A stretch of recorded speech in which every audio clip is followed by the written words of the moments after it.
Hello everyone and welcome. तो आज हम लोग फाइनली जर्नल का जो चैप्टर है वो स्टार्ट करने वाले हैं। हमारा जो काम है वो बेसिकली जर्नल से ही शुरू होता है, जहाँ पे हम क्या करते हैं, एंट्रीज़ को रिकॉर्ड करते हैं इन अ क्रोनोलॉजिकल ऑर्डर। जो फर्स्ट स्टेप रहता है आइडेंटिफाइंग का, जो कि सोर्स डॉक्यूमेंट्स और वाउचर्स होते हैं वो ऑलरेडी हमारे पास बने होते हैं। तो हमारा जो काम शुरू होने वाला है वो जर्नल से शुरू होने वाला है। तो हम लोग लिखेंगे अब कि जर्नल क्या होता है।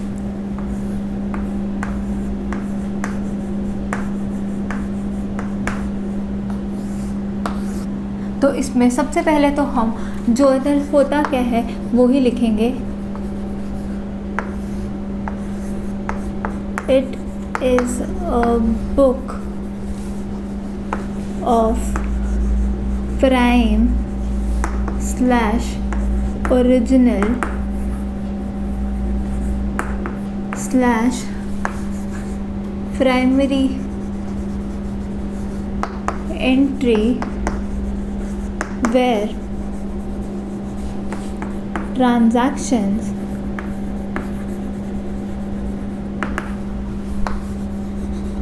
are recorded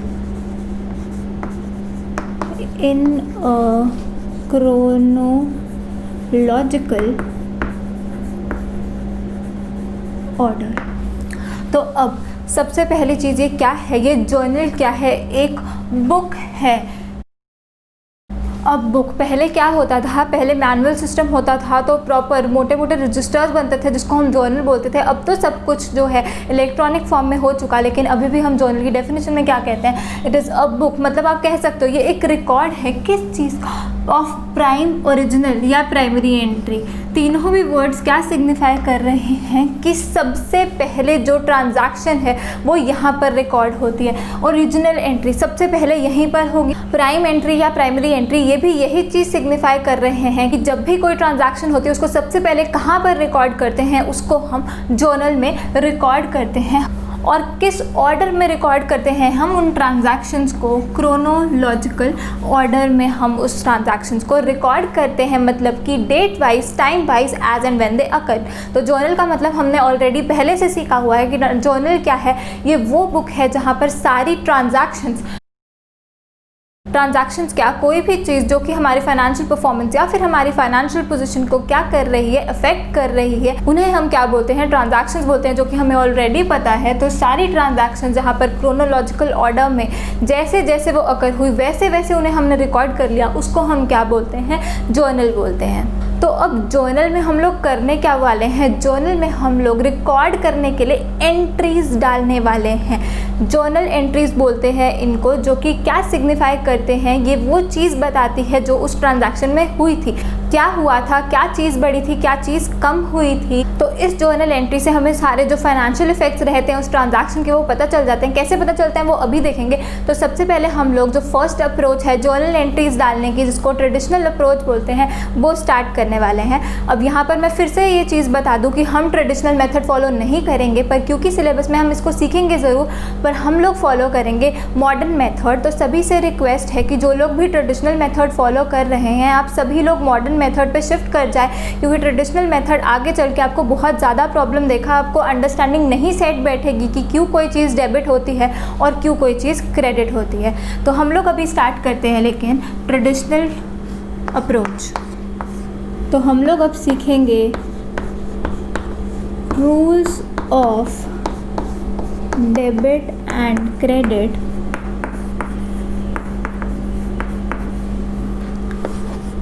as per traditional approach.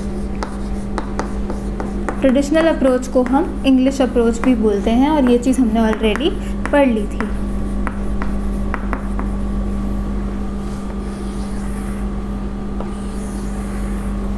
तो ट्रेडिशनल अप्रोच में हमें अच्छे से पता है कैसे क्लासिफाई करते हैं हम अकाउंट्स को। या तो वो पर्सनल अकाउंट्स होंगे, कौन से होंगे पर्सनल अकाउंट्स, वो अकाउंट्स जो कि रिलेटेड हैं किसी भी पर्सन से। पर्सन में हम क्या इंक्लूड करते हैं, ह्यूमन बीइंग को भी इंक्लूड करते हैं, और ग्रुप ऑफ ह्यूमन बीइंग्स जैसे कि कंपनीज, फर्म्स, इंस्टीट्यूशंस, क्लब्स, कोई भी ग्रुप ऑफ ह्यूमन बीइंग्स है उसको भी हम इंक्लूड करते हैं। और साथ में क्या इंक्लूड करते हैं हम, कोई भी outstanding, prepaid, received in advance, उनको भी हम पर्सनल अकाउंट्स में ही इंक्लूड करते हैं। फिर रियल अकाउंट्स में क्या, हमारे पास बाकी के जो एसेट्स होते हैं वो आ जाते हैं रियल अकाउंट्स में, जो कि प्रॉपर्टीज़ होती है बिजनेस की which are capable of being measured in monetary terms. और नॉमिनल अकाउंट्स में हमारे पास क्या आता है, P&L वाली जो आइटम्स होती हैं, मतलब कि expenses including losses and incomes including gains, वो हमारे पास किस में आ जाते हैं, वो नॉमिनल अकाउंट्स में आ जाते हैं। तो जो बच्चे ये अभी फर्स्ट टाइम देख रहे हैं इस लेक्चर को, ये rules of debit and credit as per traditional approach सीखने से पहले आप प्लीज़ वो वाला लेक्चर ज़रूर सुन लीजिए जिसमें हमने सीखा था कि कैसे हम अकाउंट्स को क्लासीफाई करते हैं into personal accounts, real accounts और नॉमिनल अकाउंट्स। तो वैसे तो इन अकाउंट्स की फर्दर बाइफिकेशन भी होती है, लेकिन सम के लिए हमें क्या देखना है, हमें देखना है whether an account is personal account, real account और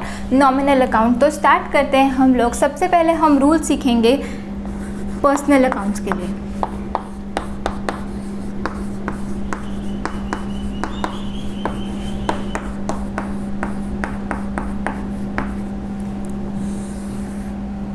तो जो पर्सनल अकाउंट्स के लिए रूल है वो है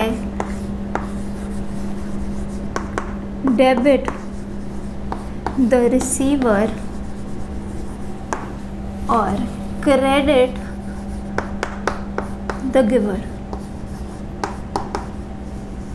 तो ये जो रूल है ये पर्सनल अकाउंट्स के लिए लगेगा। अच्छे से इस रूल को हमने याद कर लेना है, क्योंकि इसी के बेसिस पे हम लोग क्या करेंगे, जर्नल एंट्रीज डालेंगे। तो क्या लिखा है यहाँ पे, डेबिट का मतलब यहाँ पर क्या है, डेबिट द रिसीवर, मतलब कि जो पर्सन, पर्सनल अकाउंट्स किससे रिलेटेड है, पर्सन और अ ग्रुप ऑफ पर्सन से ही रिलेटेड है, including outstanding prepaid and received in advance. तो वो जो पर्सनल अकाउंट्स है, अब जिसने तो वो चीज़ रिसीव करी है, चाहे वो मनी हो चाहे वो गुड्स हो, उसको तो हम क्या करेंगे, डेबिट करेंगे उस अकाउंट को।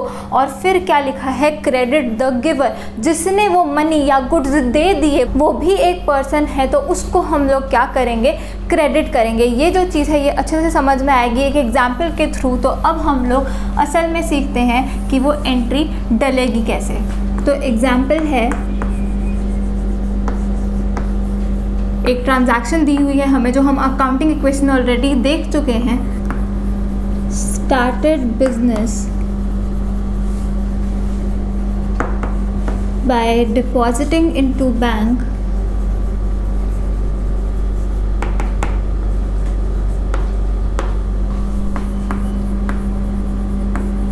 rupees 10 lakh। तो अभी तक जब हम अकाउंटिंग इक्वेशन में ट्रांजैक्शंस देख रहे थे तो वहाँ पे क्या था, स्टार्टेड बिजनेस विद कैश था। तो क्या होता था, एक तो कैश अकाउंट इन्वॉल्व रहता था और दूसरा क्या रहता था, कैपिटल अकाउंट इन्वॉल्व रहता था। पर अब यहाँ पर क्या लिखा है, started business by depositing into bank. तो ये बैंक अकाउंट जहाँ पे हम बात कर रहे हैं, सबसे पहले होता क्या है, एक तो फर्म के नाम पर जो भी वो सोल प्रोप्राइटर है, वो अपनी सोल प्रोप्राइटरशिप जो उसकी फर्म होती है, जो वही चलाता है, उसके नाम पे क्या खोलता है, एक करंट अकाउंट खोलता होता है। तो अब क्या लिखा है, started business by depositing into the bank rupees 10 lakh. तो ये बैंक अकाउंट किसकी बात हो रही है, ये उस बिजनेस के बैंक अकाउंट की बात हो रही है। तो अब हम लोग इसका सोल्यूशन भी लिखते हैं और देखते हैं जर्नल एंट्री असल में डलती कैसे होती है।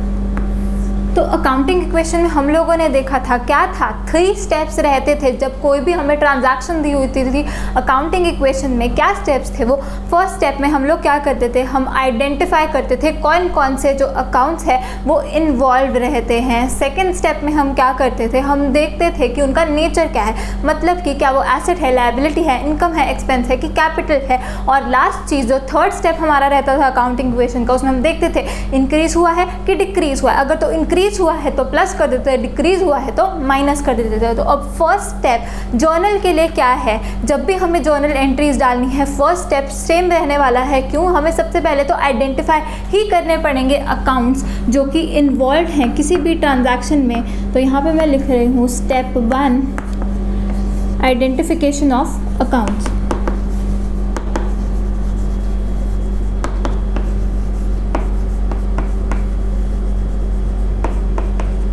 तो अब यहाँ पर लिखा है started business by depositing into bank. पहले क्या हो रहा था, कैश आ रहा था, कैश के साथ हम बिजनेस स्टार्ट कर रहे थे। अब कैश ना आके क्या हो गया, बैंक बैलेंस हमारा बढ़ गया, बैंक में पैसे आ गए। तो पहला अकाउंट क्या इन्वॉल्व रहा, पहला है यहाँ पर बैंक अकाउंट। अब एक हर वर्ड के पीछे आपको अकाउंट ज़रूर लगाना होगा, नहीं तो क्या होता है मार्क्स काट लिए जाते हैं। तो बैंक अकाउंट जो था वो पहला अकाउंट था जो इन्वॉल्व रहेगा। और दूसरा क्या होता है, जब भी पैसे लगाता है बिजनेस में, कौन लगाता है, ओनर ही लगाएगा, तो उसका जो कैपिटल का बैलेंस होता है वो इंक्रीज हो जाता है with the amount he invest in his business. तो क्या सेकेंड अकाउंट जो इन्वॉल्व रहेगा वो होगा कैपिटल अकाउंट। तो पहला स्टेप तो बहुत ही ज़्यादा इजी सेम है जैसा अकाउंटिंग इक्वेशन में था, आइडेंटिफिकेशन ऑफ अकाउंट्स। तो एक तो बैंक अकाउंट, क्योंकि बैंक में पैसे आए हैं बिजनेस के, तो पहला अकाउंट तो बैंक अकाउंट इन्वॉल्व रहा। और दूसरा क्या, कैपिटल अकाउंट, क्योंकि उसका जो कैपिटल का बैलेंस है अकाउंटिंग इक्वेशन में हमने देख लिया था, जब भी वो पैसा लगाता है, रिसोर्सेज लगाता है बिजनेस में, कैपिटल का बैलेंस बढ़ जाता है। तो दूसरा अकाउंट क्या रहा, कैपिटल अकाउंट। अब स्टेप 2 में हम क्या करेंगे, स्टेप 2 भी हमारा सेम है, क्या है, आइडेंटिफाई नेचर ऑफ अकाउंट्स।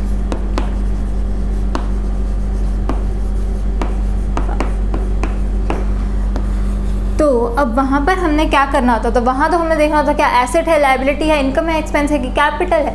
लेकिन हम लोग अभी क्या सीख रहे हैं, ट्रेडिशनल अप्रोच सीख रहे हैं। और ट्रेडिशनल अप्रोच में हम कैसे अकाउंट्स को क्लासीफाई करते हैं, whether it is a personal account, real account और अ नॉमिनल अकाउंट। तो नेचर में भी हम लोगों को क्या देखना है, हाँ यहाँ हमें देखना है कि वो अकाउंट या तो वो पर्सनल अकाउंट है, या फिर वो रियल अकाउंट है, या फिर वो क्या है, नॉमिनल अकाउंट। तो नेचर ऑफ अकाउंट में बस चीज़ चेंज हो गई। क्यों चेंज हो गई, ट्रेडिशनल अप्रोच फॉलो कर रहा है, उसमें होता ही पर्सनल, रियल और नॉमिनल अकाउंट है, तो नेचर भी क्या वैसे ही चेंज कर जाएगा। तो नेचर में हमें देखना है कि पर्सनल अकाउंट है, रियल अकाउंट है कि नॉमिनल अकाउंट है। अब देखते हैं, पहला अकाउंट हमारे पास क्या है, बैंक अकाउंट। तो बैंक अकाउंट अब हमें सोचना है कि क्या वो पर्सनल अकाउंट है, क्या वो रियल अकाउंट है और क्या वो नॉमिनल अकाउंट है। तो हम लोगों ने अच्छे से देख लिया था बैंक अकाउंट, मैंने स्पेशली आपको ध्यान रखने को बोला था कि ध्यान रखना है बैंक अकाउंट क्या है, वो पर्सनल अकाउंट है, because it represents a person, मतलब कि एक ह्यूमन बीइंग या फिर ग्रुप ऑफ ह्यूमन बीइंग्स। तो इसलिए वो क्या है, वो पर्सनल अकाउंट है, किसी को ही बिलोंग करते हैं वो पैसे। तो बैंक अकाउंट क्या है, it is a personal account. तो इसके सामने हमने लिख लिया क्या कि बैंक अकाउंट क्या है, it is a personal account. और ऐसे ही सेकंड देखेंगे, सेकंड हमारे पास था कैपिटल अकाउंट। तो उसका भी हम देख लेंगे कि क्या वो पर्सनल अकाउंट है, रियल अकाउंट है कि नॉमिनल अकाउंट है। तो कैपिटल का भी हमें पता है, it represents that amount which is due to the owner by the business. तो ये उस ओनर को ही सिग्निफाई करती है, इसलिए ये भी क्या होता है, पर्सनल अकाउंट होता है। तो कैपिटल भी क्या है, पर्सनल अकाउंट है। अब थर्ड स्टेप देखेंगे क्या रहेगा। तो स्टेप 3 हमारे पास है अप्लाई रूल।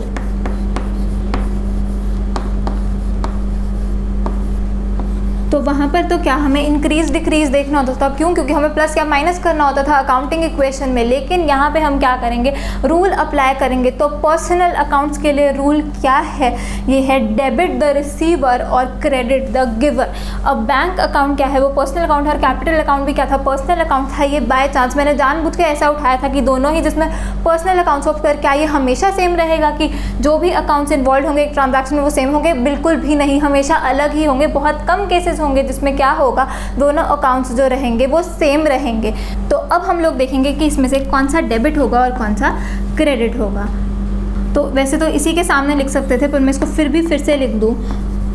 तो पहला था बैंक अकाउंट, जो कि क्या था, पर्सनल अकाउंट। पर्सनल अकाउंट को मैंने पी लिखा है यहाँ पर। और सेकंड क्या था, कैपिटल अकाउंट था, वो भी क्या था, वो भी पर्सनल अकाउंट था। तो फिर से मैंने क्या लिख दिया, पी। तो इससे हमारे 2 स्टेप जो होते हैं ख़त्म हो जाते हैं। और थर्ड स्टेप क्या हो गया, अप्लाई रूल। तो अब यहाँ पर देखो, पैसा रिसीव कौन कर रहा है, बैंक अकाउंट जो है वो पैसा रिसीव कर रहा है, क्योंकि बैंक में ही आपने पैसे लगा दिए हैं, डिपॉजिट किए हैं आपने बैंक में।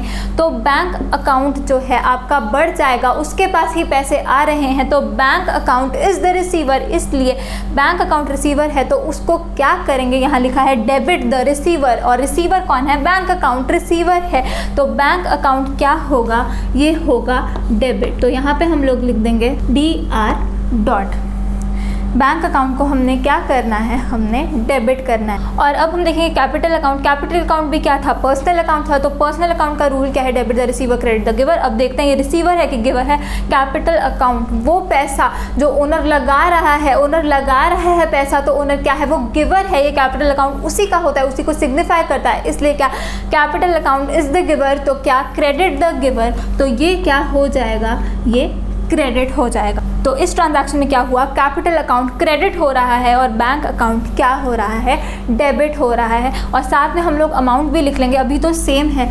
तो बैंक अकाउंट में कितना पैसा आया, 10 लाख रुपए आया, तो इसके सामने बस हम लोग 10 लाख लिख लेंगे। और ऐसे ही कैपिटल अकाउंट जो है उसने कितने पैसे दिए थे, जो गिवर था उसने 10 लाख ही दिए थे, तभी 10 लाख वहाँ पर आए हैं बैंक अकाउंट में, तो इसके सामने भी हम लोग 10 लाख लिख लेंगे। ये लिखना ज़रूरी नहीं है यहाँ पर आगे चल के क्या होगा, अमाउंट्स भी ज़्यादा होती जाएंगी, इसलिए हम पहले से ही हैबिट बनाएंगे कि हम लोग साथ ही में क्या लिखा करेंगे, अमाउंट भी लिखा करेंगे। तो अब हमें पता चल गया ये ट्रांजैक्शन थी क्या, started business by depositing into bank rupees 10 lakh. तो इसमें क्या हुआ, सबसे पहले तो हमने क्या किया, आइडेंटिफाई करे अकाउंट, जो कि क्या थे, 2 अकाउंट्स इन्वॉल्व थे, एक तो बैंक अकाउंट और दूसरा का कैपिटल अकाउंट। सेकंड स्टेप में हमने क्या किया, देखा कि नेचर क्या है, नेचर हम ट्रेडिशनल अप्रोच फॉलो कर रहे हैं अभी, उसमें होता ही क्या है, पर्सनल, रियल और नॉमिनल। तो हमने देखा कि कौन सा अकाउंट पर्सनल अकाउंट है, रियल अकाउंट है या नॉमिनल अकाउंट है। तो बैंक अकाउंट और कैपिटल अकाउंट दोनों ही क्या थे, वो पर्सनल अकाउंट्स थे। और थर्ड स्टेप में हमने क्या किया, रूल लगाया, जो था पर्सनल अकाउंट्स के लिए रूल क्या है, डेबिट द रिसीवर और क्रेडिट द गिवर। अब बैंक क्योंकि पैसा रिसीव करा था वो क्या हो गया, वो डेबिट हो गया, और गिवर कौन था, वो कैपिटल अकाउंट था, तो क्रेडिट द गिवर, इसलिए कैपिटल अकाउंट क्या हुआ, वो कैपिटल अकाउंट क्रेडिट हो गया। और जो अमाउंट थी यहाँ पे वो ऑब्वियसली क्या थी, 10 लाख ही बैंक में आया और 10 लाख ही उसने क्या किया, दिया है।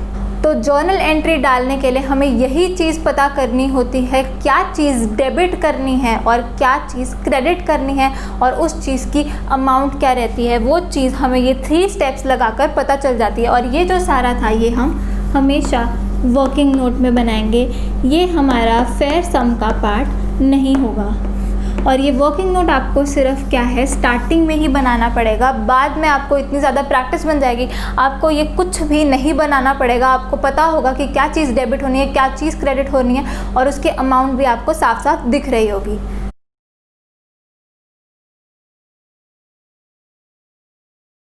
तो अब इतना समझने के बाद हमें पता चल गया कि क्या चीज़ हमारी डेबिट हो रही है और क्या चीज़ हमारी क्रेडिट हो रही है, अमाउंट भी हमें पता है, तो हम लोग बिल्कुल रेडी हैं क्या, जर्नल एंट्री पास करने के लिए। तो अब जर्नल एंट्री को हम लिखते कैसे होते हैं,